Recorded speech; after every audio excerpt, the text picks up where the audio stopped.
Good afternoon, Indians. Welcome back to INM. My name is Stefan. And my name is Cyan. Let's get started with the pledge. Good morning, Indians. My name is Bezzy. And my name is Callie. Please rise for the pledge.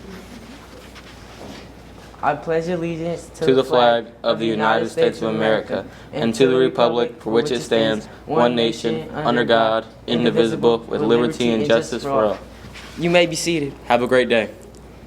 College of the Desert Senior Visit Day. Are you a senior who will be attending COD after graduation? If so, COD will be hosting their annual college visit day on Friday, April 26, 2024 from 8:30 a.m. to 2 p.m. Seats are limited, so it will be on a first-come, first-served basis. If you're not chosen to attend, you will be responsible for all of the classwork missed. If you have any questions, please come by the Career Center. Indians, do you like funny, suspenseful entertainment?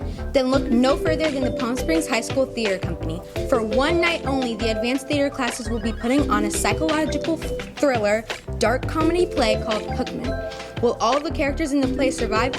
You will have to go to find out. Tickets are only $4 for students and staff, and the performance will be this Friday, March 1st at 6:30 p.m. in the Black Box Theater. Remember, Indians, it's one night only, so don't miss out or Hickman might come after you.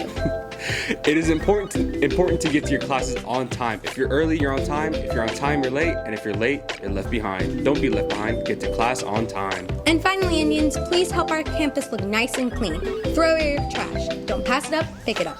Up next is our student-produced segments. Enjoy. Hey guys, welcome to Chit Chat. This is the first episode, and today's theme is talking stages, but if we're able to set some boundaries here, it'll work out just fine. I'm here with Bryce. Izzy. Stefan.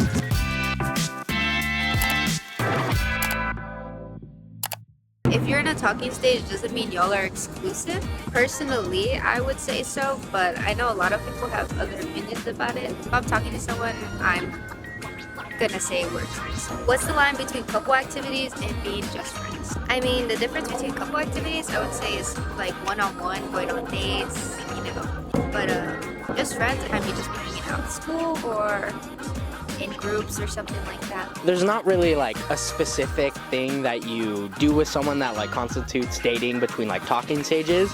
I think it really just matters more like the emotional attachment you have to the person. Mm-hmm. So I mean, like, I think really you could be doing like any activity and it won't really go over the line unless you're like seriously emotionally attached to this person, you know? Just being friends is like walking around, like hanging out at school, but couples activities is probably like going on like restaurant dates alone. Okay. And just kind of being like a little flirty like this, you know? Couple activities is definitely going on dates and like holding hands and that stuff. Right. You know, doing actual coupley things. Being friends is, you know, the complete opposite of that, and keeping boundaries with somebody.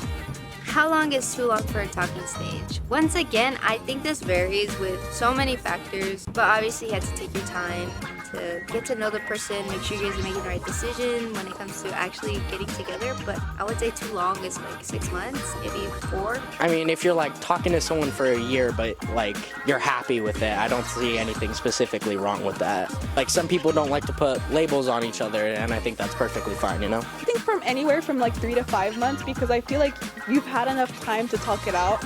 And personally, I don't really believe in the talking stage. I just feel like people should just be with who they want and like just try things out. If it doesn't work, then it is what it is.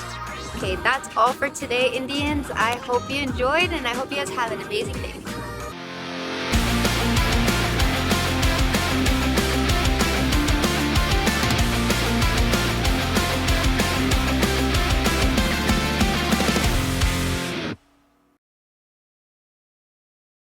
What's up, Indians, and welcome back to another episode of Animation World. I'm Johnny, and let's get into the Netflix anime film, Bubble. Bubble is a sci-fi romance anime where it takes place in Tokyo, Japan.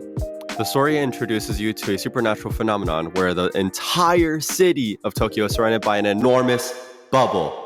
But Bubble Buddy does this. If I'm being honest, this was one of the most beautiful anime films I have ever seen at the time.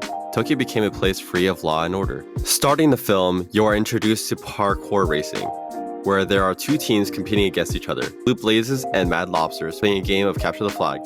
What's extraordinary about this bubble phenomenon is the low gravity within the bubble. Outside is completely normal, but once inside, the gravity is altered.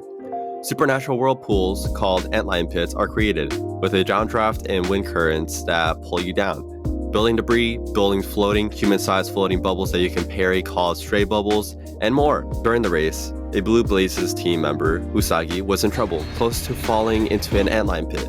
You're introduced to the main character, Hibiki.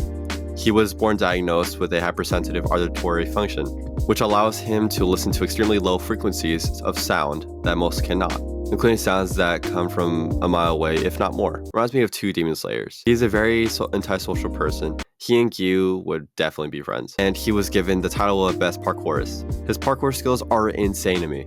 Later in the story, you'll encounter another team called the Undertakers. They seem like antagonists, but are really just third-party competitors who just want to beat them for fun. The story progresses with Hibiki hearing the same song coming from the tower at the center of Tokyo. Making his way there with incredible parkour skills messes up because he saw a person inside a building and was about to be disintegrated by the supernatural black hole-like sphere called Spiderweb. Crashing underwater nearly close to drowning, only to be saved by a girl who was originally a small bubble and then transformed into a human girl by absorbing the bubbles of oxygen that Hibiki exhaled after crashing. Unable to talk at first, the girl is later given the name Uta. She inherits the ability to form bubbles around her. From there, a small love story begins, with Hibiki's search for the song that he's been hearing at the center this whole time, with Uta learning more about mankind and the real world. She grows more fond of life. This is as far as I'll talk about this film as to not spoil the climax or the ending. That's all for this week, Indians. Have an amazing day.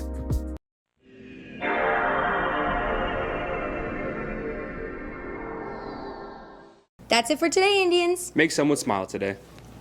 In the silence of the desert, where the sands of silver shine, stands our glorious alma mater. 'Tis our haven and our shrine. Be we humble in her presence, for her blessings never fail.